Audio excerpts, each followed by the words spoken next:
It's overwhelmingly popular no matter what the party ID is, because parents understand their kids better than the government ever can. We had the money to invest in more programs, more tutoring opportunities, more after-school programs, but we're giving that money, that taxpayer money, to private institutions who have no accountability. There have been many times as an administrator that I would have loved to have had a camera in a classroom when a particular incident occurred. But it's going to help teachers feel safer. It's going to help with disciplinary actions in school. It's also going to give critical information to law enforcement. This is a Your Voice, Your Future Town Hall. Crisis in the classroom. Education is the foundation of our society. If society is not well educated, if we run out of thinkers, problem solvers, then society will cease to progress. It will devolve into uncertainty. Nashville schools, like many school systems across our nation, are facing an educational crisis marked by absenteeism and ill preparedness for college. The question that seems to be remaining on everyone's mind, is there a path forward for Nashville? Giving Tennessee schools a report card of their own, the State Department of Education put out its annual report on public schools. And as Megan O'Halloran shows us, some are doing much better than others. A yearly snapshot of every single public school in the state stamped with a letter grade A through F. Each eligible public school can be searched by name through a dashboard compiled on the Tennessee Department of Education website.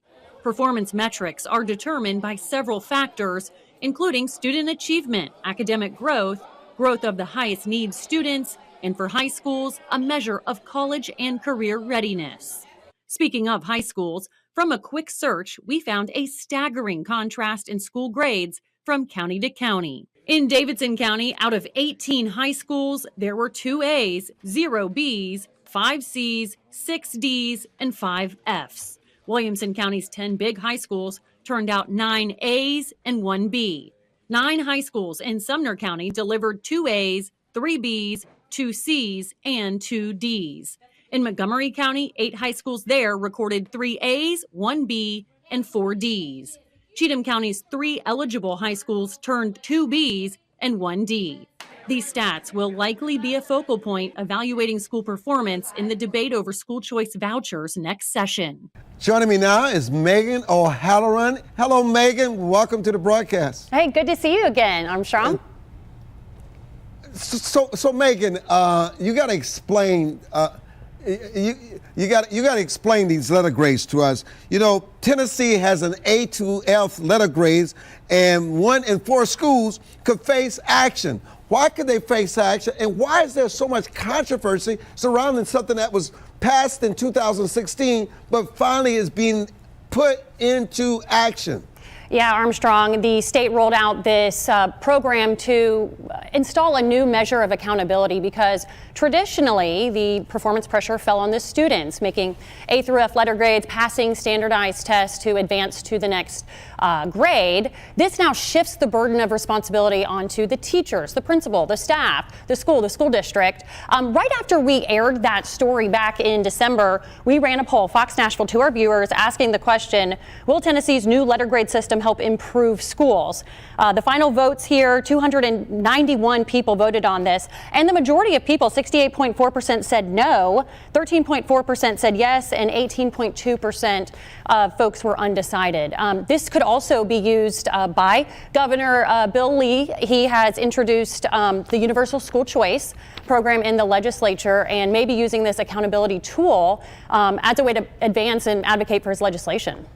But what are the pros and cons of it now that it has been put in place? What needs to tweak, Megan? Because obviously the parents are very upset because they're already burdened over the fact that their kids are not learning, and now they've got to adjust to a new grading system. Yeah, absolutely. I think that this really brings about transparency. Parents are able to see clearly how their school is doing, how their school district is doing. And then this might be attached to Universal School Choice, because if that passes, parents will be able to really take control of some of the situation here and decide where they want their kids to go to school. Do you think there need to be deeper tweaks to this? Do you think it can improve, and in the long run, it could work for everybody? Well, this is the first year they rolled that out, so I think that probably will be a conversation in the legislature. They will see what grades each county performed, how well they did, and also see the results that come of that. Is it useful? How do we improve on that? And the criteria you saw in my package there, what they're basing these letter grades on. Megan, it's so good to see you again. We still miss you in Washington, D.C. And also, thank you for your first-class journalism reporting. Great to see you. Great to see you again, Armstrong. And welcome to Crisis in the Classroom. We're joined by Senator Heidi Campbell, who's a Democrat in Nashville, Tennessee, John C.J. Bowman, Corey DeAngelis, we welcome him back to the show, and Justin Owen. Thank you all so much for joining us. Let me start with Senator Heidi Campbell.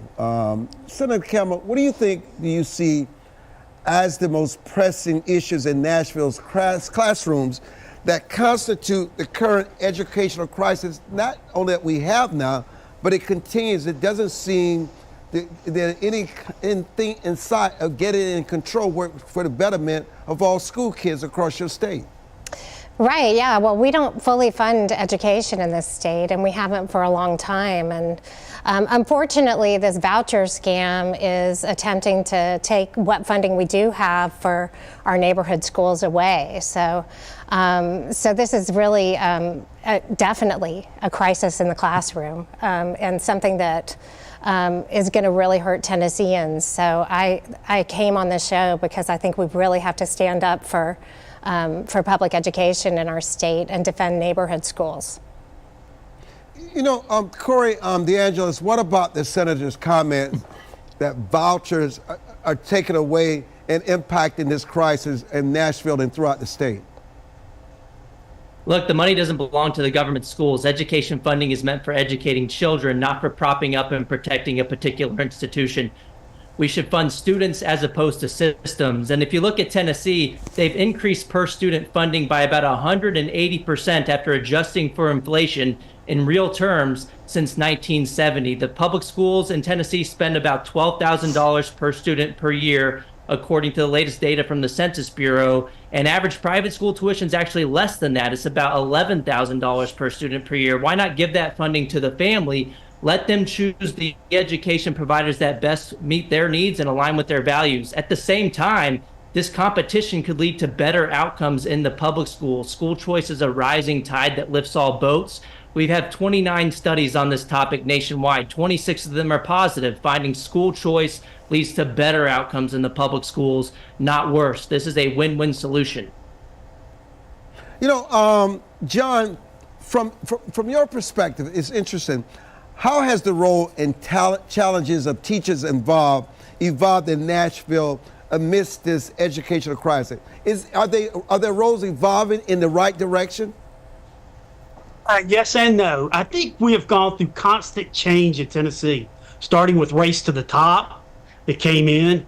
I mean, we've embraced every single reform that has come into our state, and honestly, we don't stay with anything long enough. We change everything every other year. And so teachers have left the building, and we know that where the magic happens is between the teacher and the student in the classroom. So what you're finding out is that, you know, we can't even staff teachers in Nashville and in Memphis. It's an issue with that. And in addition to that, not only are we not doing it, we're addressing it in a wrong direction, I believe. So, Justin, there's a lot of a range of thoughts on this crisis, and yet it continues. What policy failures, Justin, do you think have led to the current state of the crisis in the Nashville classrooms, and are they being corrected, or are they just exacerbating? Every year that happens, that every individual child who's not getting the education they deserve falls further and further behind. 2/3 of our kids aren't proficient in reading. Almost that many aren't proficient in math. It's just a terrible situation, and we do have a crisis, and so we've got to try new things. And I commend the governor and the legislature over the last few years for making historic investments in public education, as Corey said, but there's not a single silver bullet that solves this problem. We've got to have multiple tools in the toolbox. increased funding has been a tool that we've implemented. Now it's time to give parents more choice and more options, because at the end of the day, it's not the bureaucrats, it's not the politicians, it's not the administrators who are going to truly solve education in our state. It's the parents who know best when it comes to what kind of education their child needs, what educational environment their child needs to be in. And so it's time for us to empower them, like numerous states across the country are starting to do. Let me come back to you, Senator Heidi Campbell. What legislation, what policies, initiatives, when you think about the history of education in the state that you love, have actually worked? Or do we need to go back to some old policies? Because obviously we know that kids can learn if there's a focus in the classroom, if the classrooms are not overcrowded. What are some of the policies that are necessary to give parents the kind of satisfaction that their kids are getting a quality education? So we really have never fully funded education in our state, so we don't know the answer to that. And what Corey and Justin are talking about in theory sounds like such a wonderful idea, except for that's really not what it's about. It's not about school choice. This is about taking money away from neighborhood schools, and it's inevitably a government entitlement. And what's going to happen is taxpayers will be on the hook for paying for basically privatized evangelical hedge fund schools. And you know, you have to understand, Corey's not even from Tennessee, and he's obviously working for it's not an argument. An organization that is here for the purposes of pushing vouchers. But I have to stand up for Tennesseans and say that we don't want that here. And, you know, I represent people here. I was elected to represent people in the state of Tennessee. And we're not interested in out-of-town investors coming in and destroying our neighborhood schools. If you actually listen to the voters, they will tell you that they want more options when it comes to their kids' education. And that is one poll. And then we also look at other polls that, like the poll done by Vanderbilt, that shows us very clearly the Tennesseans don't want this. The poll I think you're referring to is a Beacon poll, and you know, maybe that was the questions were asked in a way that that got those sorts of answers. But quite clearly, Tennesseans, especially if they know that this voucher scam is inevitably going to destroy education, are not going to be supporting it. Well, if Heidi unlike the Vandy poll, we actually poll, release all of our methodology and every single question, and essentially everything I see. I think that's a very harsh. Wait. You know, it's a very harsh term to say the voucher program is a scam, especially when it's worked for so many parents, especially in these urban centers where it's made all the difference in the world. Now, you can say that you can tweak it and make it work better, but is it fair to say that it's a scam? Here's the deal. I am all for this concept of school choice if we're fully funding public education, but we're not fully funding public education. So we are taking money away from neighborhood schools to do this. And yes, that is a scam. Yeah, if Heidi doesn't like the Beacon Center poll, there's another one from Morning Consult that finds a supermajority of support. Working, Justin? Why can't they? Well, there's no correlation between more funding and performance. We've seen private schools and public schools that spend less money and provide better results and get better results for their kids. So there's no correlation between funding and results. What you do need is more parental involvement. You need more flexibility. We even would support more flexibility for high-performing public schools. And that's something I think Senator Campbell and I would agree on. So there needs to be multiple tools in the toolbox. There's not a silver bullet. One thing we don't have in Tennessee that other states that are thriving do have is robust choice for parents. And we've made historic investments in public education. Now it's time to empower parents to choose where to send their kid to school. Yes, these are tax dollars. Parents are taxpayers too. They should have a say in where those tax dollars go. And if we were actually doing that, I agree with you completely. It's a wonderful idea, but the fact of the matter is we know that 89% of the kids in Arizona who are going to these schools and using these vouchers are not public school kids. So really, inevitably, this ends up being a subsidy for people who are already sending their kids to private schools. And we have a wonderful market of states that have already done this to give us that data and make it clear that that's really how it plays out. So the idea that this is about parents choosing schools is really false. Really, inevitably, this is about schools making those choices. Now, Armstrong, what I would say is this, polling aside on everything, let's put all that aside. Yes, please, go ahead. If you poll people, they're going to always tell you, you see it all the time, they're happy with their public school. I have no doubt, I've said in Justin's polling case, I say really that, yes, 68% support choice. I have no problem saying that. But at the end of the day, they say that they're happy with their school, but then they always see a problem elsewhere. So it's easy to say, well, those schools in East Nashville are bad, or those schools in some other place are bad.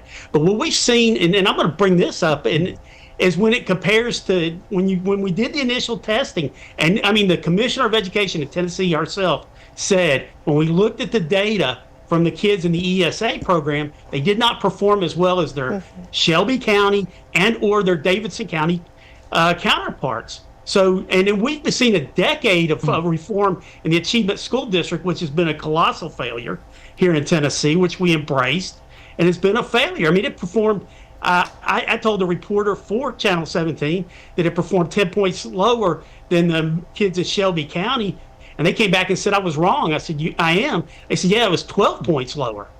So one of the things, we're going to talk this, that's why I think whatever program we use in school has to be measurable for the benefit of the taxpayer. And so we need to show and compare apples to apples and oranges to oranges. Let me ask you to hold your points there. This is a terrific discussion. It's civil, it's respectful, and it's also insightful. We're going to take a break on Your Voice, Your Town Hall. I'm in Washington, D.C. Our guests are in Nashville, Tennessee. We'll be back.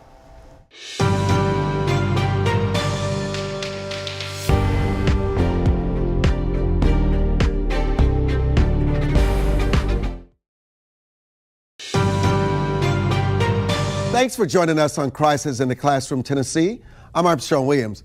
A new poll by the watchdog group, the Beacon Center of Tennessee, shows most people in this state support the governor's school voucher program. It allows families to use tax dollars for private school tuition. Caitlin Miller bringing us both sides of the debate. It's called the Existing Education Savings Account Program. And what it does is it allows families to use tax money to cover things like private school and tutoring. It's available in Memphis, Nashville, and Chattanooga. And now Governor Bill Lee wants to open it up to all Tennesseans.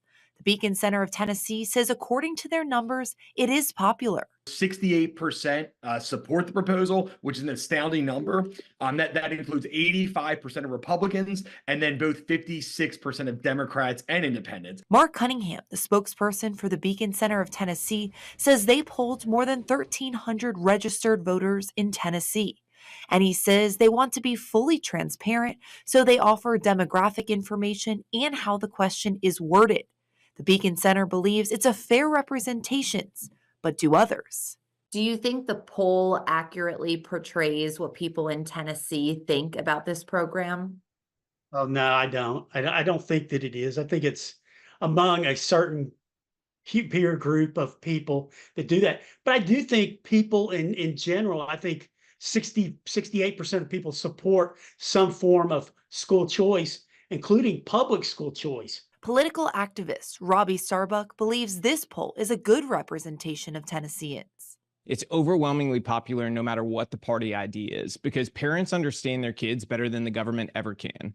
And that's something that your average person just understands. But people opposed to school vouchers are concerned it will take away resources from public schools.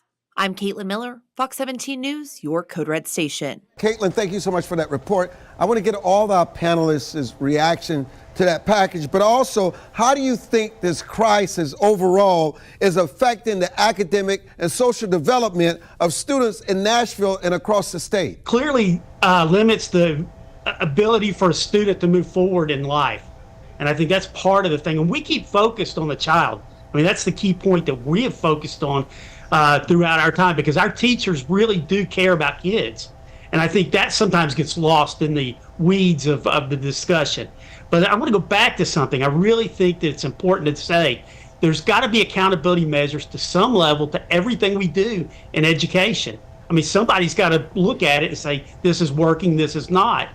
and it's always interpretive through the eyes of somebody else. So it's very important that we compare everything to the same measure that we're comparing it to. So whatever it is, I mean, if we want to deregulate things, I'm with that. I think that's very important. If we want to test less, I'm great. But what we've got to make sure we're doing is doing that. And the other thing is, we cannot have less expectations for other children. We have to expect everything from our poorest child in East Nashville to our richest child in Bellevue or wherever they live. So I think it's very important in Germantown. We need to make sure that we're having the same level of expectations for every child. So I think that's we can't make excuses for people, and I don't make excuses. I agree. Accountability is key. In our current school choice program that we have that applies to Memphis, Nashville, and Chattanooga has some of the most stringent accountability in the country. And ultimately, there will be testing in private schools.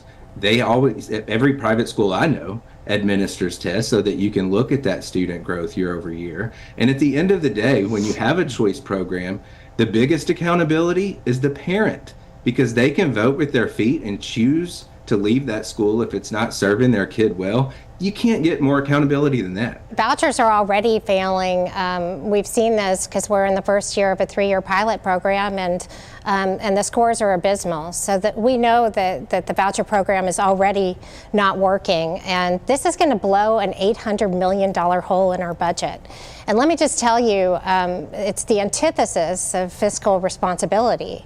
Inevitably, taxpayers are going to be on the hook for this. And if we talk about it as choice, of course, who doesn't want choice? Choice sounds wonderful. What we're not telling people when we talk about that is that choice comes at a cost.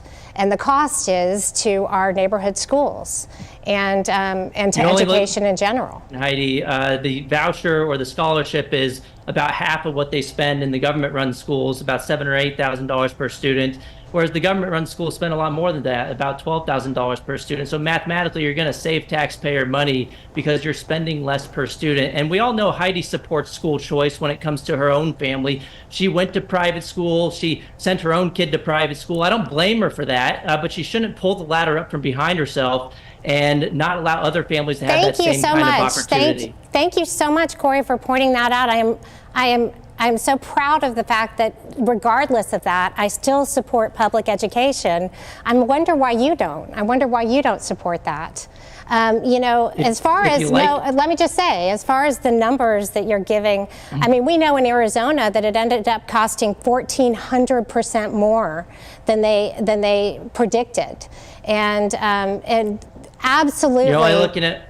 Absolutely, I can tell you that nobody is going to be able to send their kids to a private school with the amount of money that we are talking about allocating to children. Inevitably, I should be really for this because it would be a subsidy for private school education. But I'm not, because I understand that one of the most important pillars of good government is making sure that you have solid public education available to every child. As someone who went to public schools my entire career and never attended a private school, I think I can also speak to this. I fully support public schools and want our public schools to succeed. But at the end of the day, I support children. And if they're better educated in a private school, a charter school, a virtual school, or their own public school, that doesn't matter to me. At the end of the day, I want them to get a good education, and I don't really care where they get it. And so ultimately, that's what this is about. I don't understand also how we can say this isn't enough for parents to leave the public schools and send their kids to a private school, yet we're going to lose all of this money and it's going to be hundreds of millions of dollars lost. It's either one or the other. It can't be both. When we look at the tuition at most private schools across the state, $7,000 will cover a significant portion of that, if not all of it. And the beauty of an education savings account, if that tuition is $6,000, that parent can then hire a tutor if their child is struggling with math. They can provide educational therapy to that child if they have a special need or some other thing that they need to have addressed. It puts parents in control by realizing that education is not a one-size-fits-all approach. Every child learns differently, even in the same household. We talk to parents who have 3 or 4 children. One's in public school, one's in private school, one's homeschooled, because every child learns differently. And by giving parents robust options and choice, we can recognize that once and for all. And it sounds so idyllic in theory. I love that concept. It's a great concept, but we know that's not the way it really works out. We've seen this in Arizona, where we have over 90% of the people that have taken advantage of vouchers are people who never attended a public school. Right.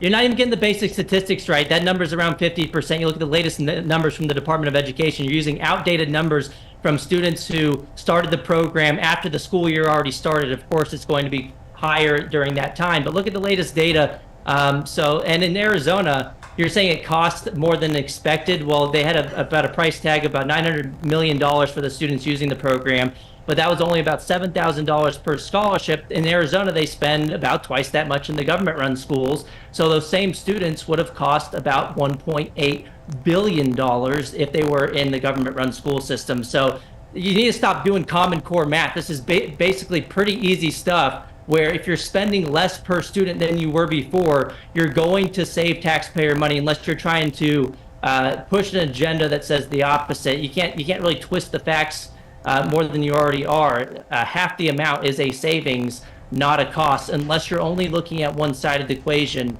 And at the end of the day, look, if you support public school so much, you should be able to have that option, and you do with school choice. If you like your public school, you can keep your public school. The thing is, Heidi didn't exercise that choice for her own kid. She decided Corey, to go to private school. I wanted to ask you while I had you here, where do your kids go to school? Hey, I just got married. We're working on it. Oh, you don't have kids? That's not an argument, but I'm working on it. I just am curious why you're in Tennessee talking to us about our education policy. Yeah, I mean, let me interject here, okay? Respond to that question real quick. From teachers, what do we learn from teachers in the classroom about their concerns?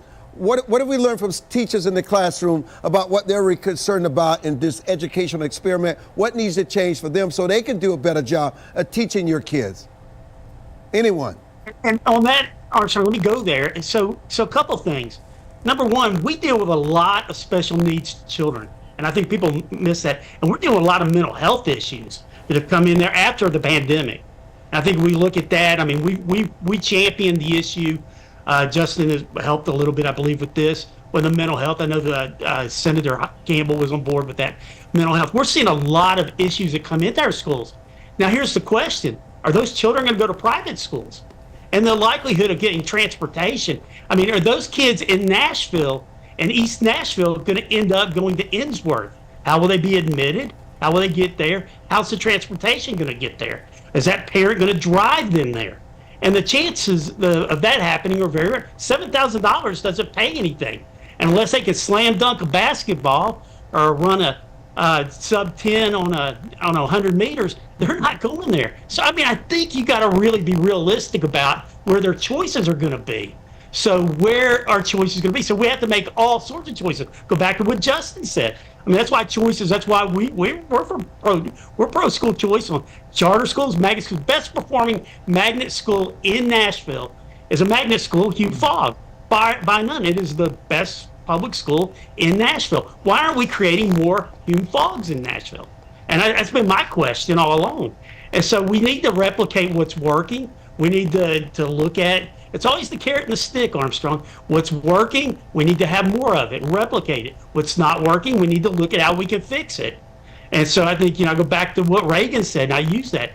Government subsidizes failure on a regular basis. We're going to come back to our panel after we go to this break. This is Crisis in the Classroom from Nashville, Tennessee. It's a heated but a passionate debate that is necessary, not just in Nashville, but across the country. I'm Armstrong Williams, and we'll be back.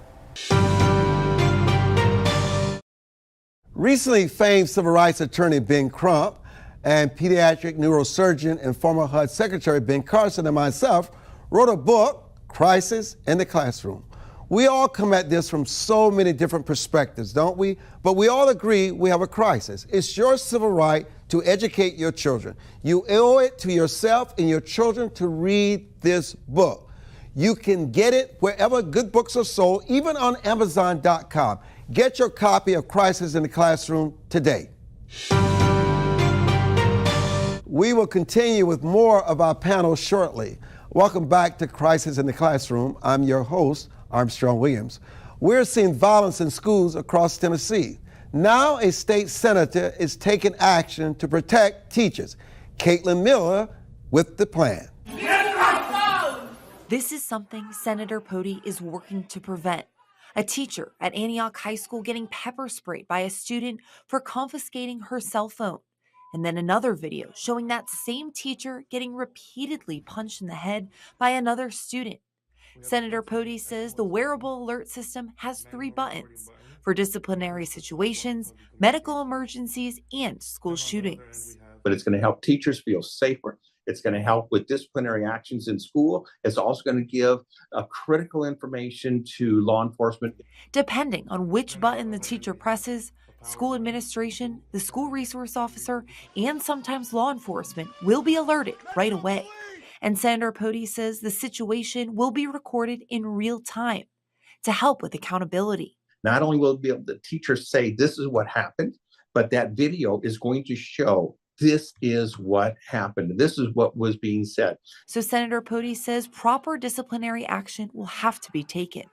Freddie Curtis, former director of Cannon County Schools, says this is another great tool for school safety. There have been many times as an administrator that I would have loved to have had a camera in a classroom when a particular incident occurred. Curtis says the camera itself should deter students. And that would be a deterrent in saying, hey, just like a law enforcement officer has a body cam on them, that a teacher would have this on them that they could record if something did occur in the classroom. To hopefully prevent a situation before it happens. I'm Caitlin Miller, Fox 17 News, your Code Red station. You know, how do you think the long-term crisis in Nashville is impacting teacher morale and retention, Justin? Well, it certainly was tough over the last few years with COVID when you had schools shut down, going virtual. It was frustrating for teachers trying to teach remotely in a 2D scenario when they never had done that before without the resources to do it. And it was very difficult for parents and really, really hard on the kids. We saw that with the results that came out of that. And I think that's why a lot of parents are looking for options and want to have those options, which also will give teachers options. What we've seen in other states is the creation of teacherpreneurs, where the teacher may remain in their public school, but then they can provide tutoring in those subjects that they're an expert in to students who are utilizing an ESA, or they can go to a charter school and do the same. So it really gives teachers more flexibility to provide one-on-one instruction, to provide traditional classroom instruction. That's the great thing about choice, is that it's not a one-size-fits-all approach, and that not only benefits the students and the parents, but it benefits the teachers as well. I'd just say, though, in a situation where you only have so much funding, obviously there are going to be people who give and people who take in that scenario. And anytime that you're giving, especially now that we've monetized children as units with our new program, anytime you're giving one child money for a private school or something like that, you're taking money out of a public school just by definition. You know, we have had, that's a great question that you asked, Armstrong. I mean, we've had really challenging mental health outcomes from COVID, and also from the fact that we're not fully funding our schools. And to take more money out of our schools at a time when mental health and behavioral issues are a crisis in our schools is not the answer. It's just going to make things worse. School choice doesn't defund public schools. If anything, public schools defund families. School choice initiatives just return the money to the hands of the rightful owners, or at least the intended beneficiaries of that funding, the families and their children. And again, if you like the public school, you should still, and you are still able to choose that with any school choice initiative. And at the end of the day, if you look at how this works out on a financial basis, the public schools actually financially benefit on a per student basis, because they spend about $12,000 per student per year. The scholarship is about $7,000 or $8,000 per student per year. So on a per student basis, if you're keeping thousands of dollars for students you're no longer educating, you're actually going to financially benefit per student. Just imagine if you stopped shopping at Walmart and you wanted to go shop somewhere else, I don't know, Trader Joe's or Safeway, and Walmart got to keep half of your grocery funding each week. That would be a great deal for Walmart. I'd argue school choice is similarly a great deal for the public schools. They get to keep any money at all for students they're no longer educating. But beside all this conversation, it forgets the whole purpose of the money. It's meant for the child, not the institution. That's simply not true. We're funding schools now that we switched from the BEP to TISA per student. And Corey, listen, man, I get that you're just doing your job. I get that you were sent here to sell this to people, but you know, Tennesseans don't need that. We need people who really care about our schools and our neighborhood schools here in Tennessee, promoting education policies. I mean, you can support kids having a choice in a different state. You don't have to live in that state to actually support it. And at the end of the day, if you look at the polling within Tennessee, the Beacon poll finding supermajority support of voters in Tennessee supporting the governor's plan to expand school choice to every single family. We have polls that clearly show us that's not the case. Also finding supermajority support for ESAs when you look at Tennessee voters as well. So that's not the case. And then if it's really not the case, then you should have nothing to worry about giving families a choice. If families they won't take don't it, want right? to have a choice for their own kids, well, then what are you so worried about from families exercising those opportunities? I know JC mentioned this earlier, that a lot of families do like their public schools in Tennessee, and that's fine. If there's no change, if you pass the expansion and nothing, and everybody stays in their public school, then that's totally fine with me. What are you going to do about the private? What are you going to do about the private school parents that take that subsidy and use it towards their private education? Why should private education families have to pay twice? They should not have to pay for the public school they're not even using at $12,000 a year, then also pay out of pocket for private school tuition and fees. Not every private school parent is financially well off. There's a lot of them that are barely getting by and having scholarships already. You just created a math problem for yourself, Corey, because inevitably, obviously, you're taking money out of public schools when you do that. Well, families shouldn't have to pay twice, but at the end of the day, you do see families switch out of their public schools. What are the key policy changes that need to happen to address many of these issues that we're talking about? John, we haven't heard from you in a minute. What needs to change policy-wise so kids can learn? Because that's all parents care about, is that their child are well educated, to give them a chance at life and to build a better life for themselves.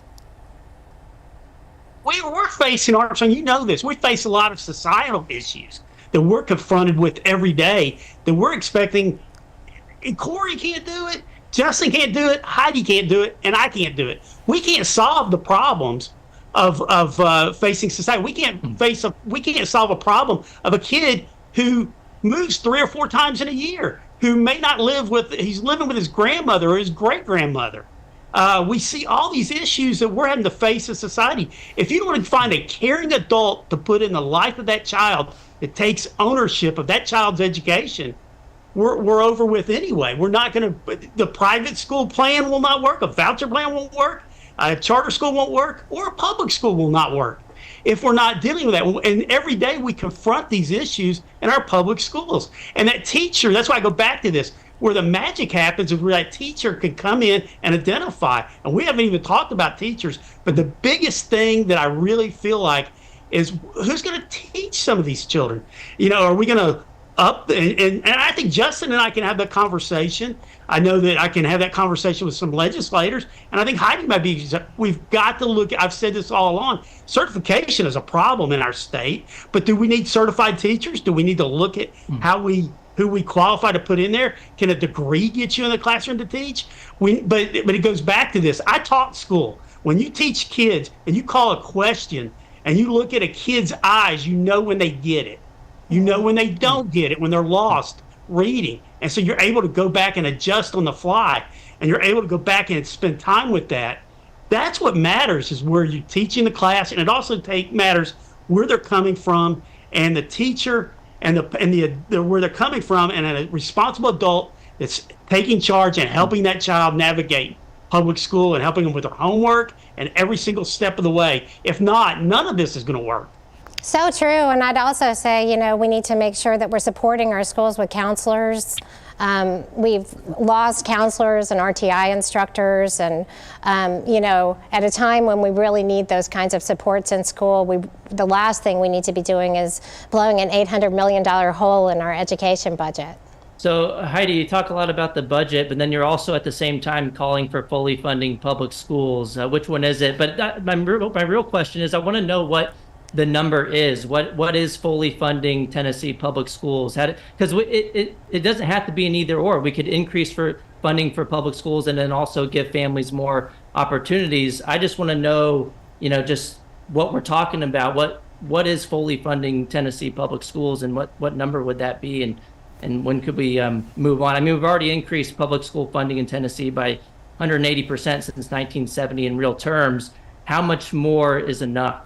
Yeah, but you're saying 180% since 1970 in real terms, but you're not considering the baseline. And the fact of the matter is that we are in the bottom decile for funding in terms of how we fund our public schools. So we had a lot farther to go. So the answer to that question is actually very specific. It's $1.9 billion. We underfund our schools in Tennessee by $1.9 billion, and we have very good data that shows us that we do.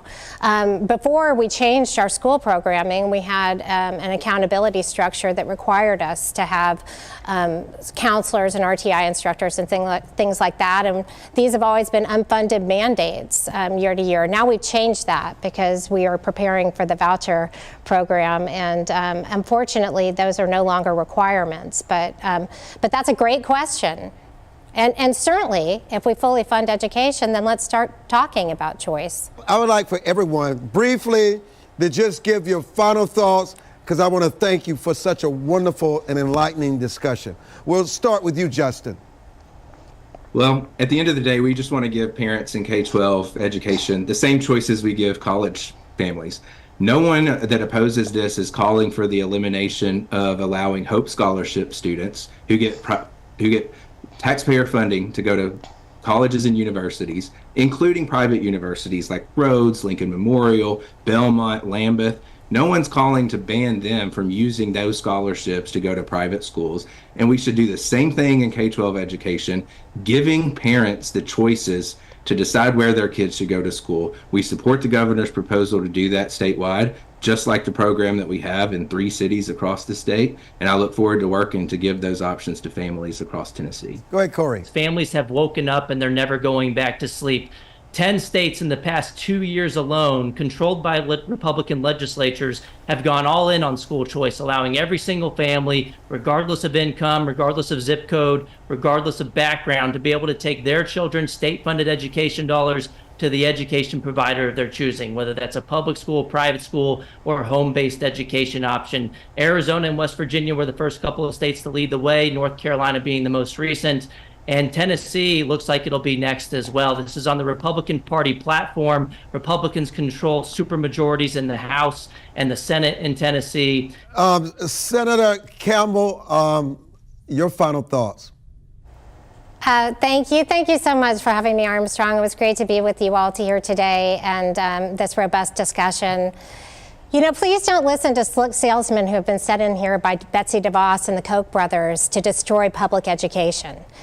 Tennesseans need to pay attention to what's going on here because it is the biggest scam in the history of our state. And we are going to be in big trouble, and taxpayers are going to be on the hook for actually paying more than they're already paying if we allow this to happen. Follow the money. I was not paid by DeVos or the American Federation for Children or anyone else to come in here and do this. I have been elected by Tennesseans to represent my constituents because I love my state and because I want to make things better for my state. I really encourage Tennesseans to look at what's going on here and not buy into all of this slick hype that's coming from the people who are pushing vouchers. It's a government entitlement, it's fiscally irresponsible, and it is absolutely wrong for Tennessee. Let me just say this as I thank, and we lost JC, as we thank all our panelists. I want to thank them, and no matter what you may think about their views, but their views are shaped by their experiences and all their commentary and their thoughts on these issues. They care, and they come from their experiences. We take all these ideas and we try to take these ideas to make it a better experience for the teachers and the educators to educate our children, because our children and education is the foundation for our future. So I thank them all. I value all your input today. Many of you have seen the problems that Nashville is facing. But we've also seen that even in bad times, there is still hope for a better tomorrow. We must have hope. Nashville, like the many other failing school districts across our country, are not lost. No, absolutely not. With enough pressure on school administrators and with enough motivation, Nashville can see a school district with students happy, learning, prosperous, ready to take on college in the future that lie ahead.